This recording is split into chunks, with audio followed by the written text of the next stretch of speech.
In Japan sind Sammelkartenspiele auf einem anderen Level, denn hier spielst du quasi echtes Yu-Gi-Oh!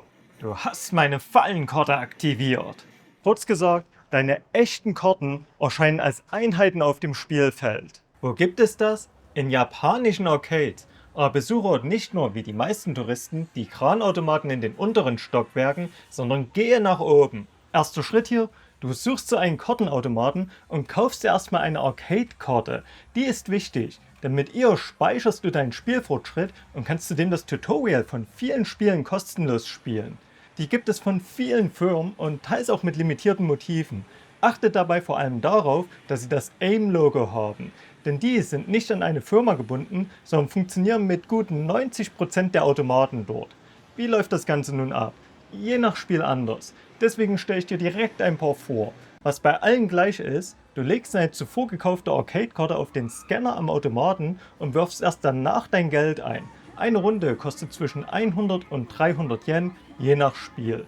Bei Gundam Arsenal Base hier zahle ich 200 Yen und das Spiel sagt mir direkt danach, überprüfe die Kartenausgabe.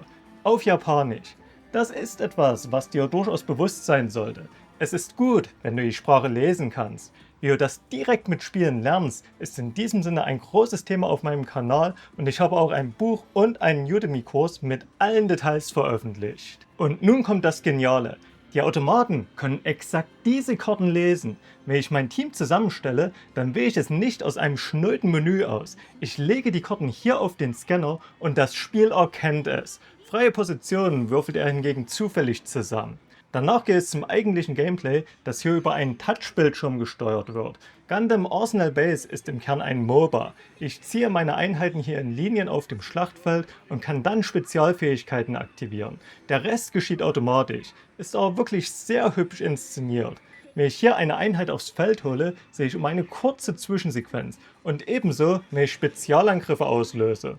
Obwohl ich noch nicht ganz kapiert habe, wie diese Quicktime-Events hier funktionieren.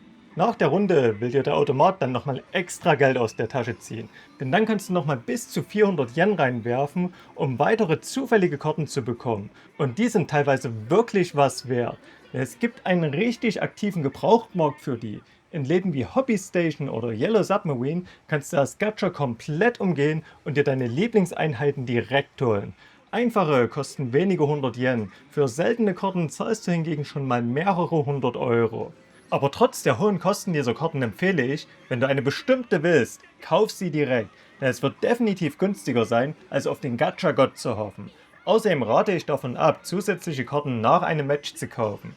Nimm die, die du durch das normale Spielen bekommst und belass es dabei. Der Zufall ist stets gegen dich und die 100 Yen für eine Karte musst du zum Start einer neuen Runde sowieso immer reinwerfen. Und noch ein Tipp für Anfänger. In den Arcades stehen meistens Spenderboxen rum, an denen du dich bedienen kannst. Hier legen Leute ihre nicht mehr benötigten Karten rein, wodurch Neulinge ihr erstes Set komplett frei zusammenstellen können. Zwar wirst du eher selten wertvolle Karten finden, dennoch gibt es ein paar unausgesprochene Regeln bei der Nutzung der Boxen. Allen voran, steck nicht alle Karten ein, durchsuche sie und nimm nur, was du brauchst. Sollten Karten für mehrere Spiele da sein, vermische sie nicht. Behalte die Ordnung bei, damit andere Spieler sie finden. Und letztendlich, wenn du irgendwann selbst Duplikate bekommst, lass dem nächsten Neuling wieder etwas da. Ein anderes Spiel geht bei den Karten gar noch weiter. Das hier ist Eiketsu Taisen, ein Strategiespiel, in dem du historische Persönlichkeiten aus dem Mittelalter Japans, Chinas und Europas kommandierst. Nett, beim ersten Spielen gibt es direkt 3 Karten geschenkt und die brauchst du, denn du scannst sie nicht nur ein, du steuerst deine Einheiten mit ihnen. Wenn du die Karten auf der Fläche hier bewegst, gehen deine Truppen zu dem entsprechenden Ort auf dem Schlachtfeld. Spezialattacken löst du hingegen aus, indem du etwa mit der Karte wackelst oder sie vor- und zurückziehst. Ziel ist es, so die feindlichen Truppen zu besiegen und schließlich die Festung einzunehmen. Die Karten bekommst du ja jedoch ein klein wenig anders. Jede Runde, die 100 Yen kostet, gibt dir erstmal nur eine digitale Karte. Die kannst du nun entweder in deinem Account freischalten oder in Ingame-Währung umwandeln. Erst wenn du eine Karte wirklich haben willst, druckst du sie direkt am Automaten für weitere 100 Yen aus. Dadurch bekommst du hier keine Duplikate. Und wenn du es auf eine bestimmte Karte abgesehen hast, dann kannst du die Ingame-Währung an einem anderen Terminal in der Nähe des Spiels nutzen, um wirklich exakt die Karte freizuschalten und auszudrucken, die du haben willst. Das waren jetzt nur 2 Beispiele. Es gibt eine ganze Reihe solcher Titel, darunter Rhythmusspiele wie Idle in denen du so Outfits und Charaktere freischaltest, oder auch Pokémon und Dragon Ball. Und noch 2 wichtige Tipps. Du erinnerst dich an deine Aim-Karte? Die kannst du online registrieren und so deinen Account für die Arcade-Spiele auch von zu Hause aus verwalten.